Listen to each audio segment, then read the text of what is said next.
Hello everyone, you are watching a segment of the Countdown program from January 8, 2024. Today is Monday. See all of our programs on Patreon.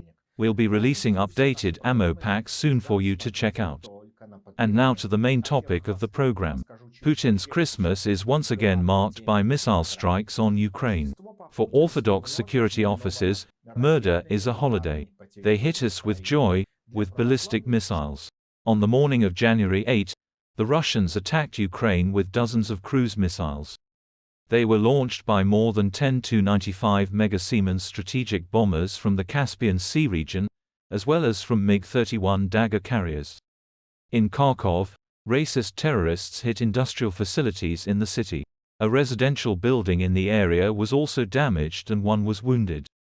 In Zaporizhzhia, rockets flew into residential areas, open areas and near houses.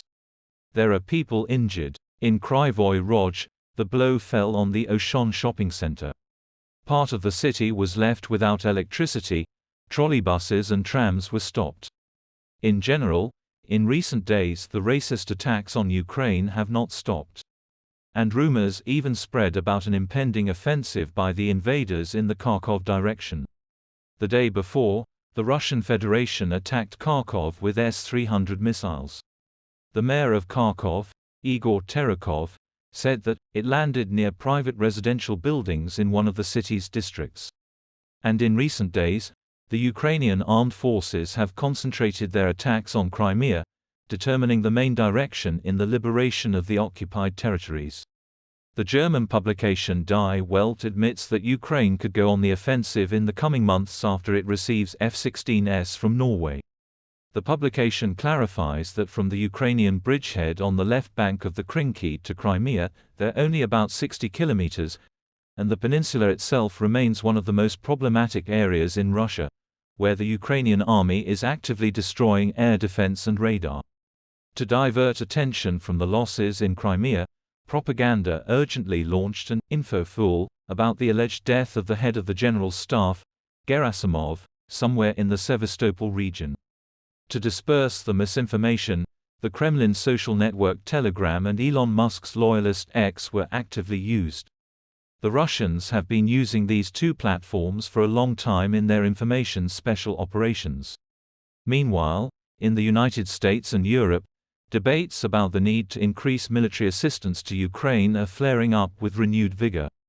The Speaker of the U.S. House of Representatives, Republican Mike Johnson, in an interview with CBS News, demanded that President Biden describe the finale of the war in Ukraine in order to allocate aid to Kyiv.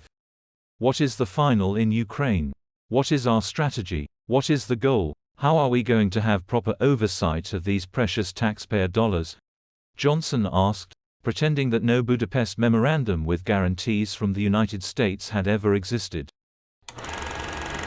Our entire programs are only on Patreon. Become patrons right now and watch further in this program. Ukrainian President Zelensky called for the creation of a unified defense industry in Europe to defeat Russia.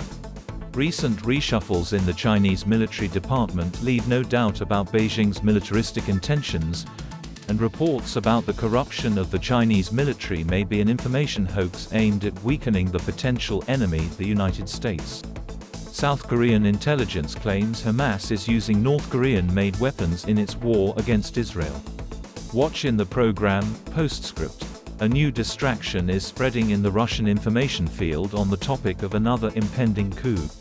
Instead of the annoying Nightingale, the old agent Stas Belkovsky, proven in info battles, appeared on the Lubyanka proscenium. The Kremlin is salivating in anticipation of the possible resignation of Charles Michel from the post of President of the European Council. This place may be temporarily occupied by Viktor Orban. And that is all. See our full programs on Patreon. For just $10 a month you will have access to all of our videos. And thanks to everyone who is becoming our patrons right now. Hugged everyone. See you on Thursday.